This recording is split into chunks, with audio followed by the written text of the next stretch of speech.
Hello and welcome to Think About It, where we have two primary goals. One, to get you to think about it, and two, to have you send these videos on to 5 or 10 of your closest friends who need to have their thinking challenged from time to time. I'm wondering if you've taken notice of the nonstop assault on your common sense that comes from your elected officials pretty much every day. The constant assault on your intellect has really grown out of control with this latest claim by President Obama that he has put forth some rather stern, draconian budget cuts to the tune of, get this, $500 billion over 5 years.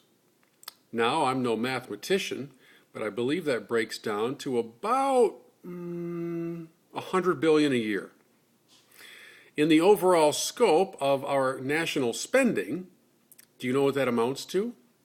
Well, if you and your family bring in $2,000 a month, it amounts to a 6 cent, not percent, 6 cent reduction.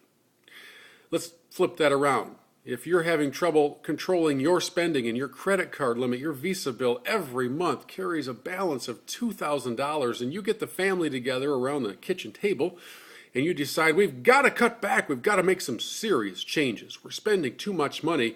I'm going to propose that we reduce our spending to the tune of 6 cents per month. That's the exact mathematical equivalent of what your president is proposing to do. And yet, shamelessly, without any hint of hesitation or remorse, he goes on global television to share that very fact. Do you know why? Because we don't question what our government tells us very much these days. They tell us that a health care plan that will enroll 40 million brand new people will actually bring costs down. Not possible. And day after day, we're told flat out, bold-faced lies. If it were not for the ignorance and idiocy of the majority of America, those lies would never work. So my challenge to you, my friends, is to start gathering your facts and putting it into layman's terms. Keeping the cookies on the bottom shelf is the phrase that I would use, so everyone can grasp exactly what is being told to them. Because when we deal in hundreds of billions and trillions, it's not realistic, it's make-believe, nobody understands it, I don't.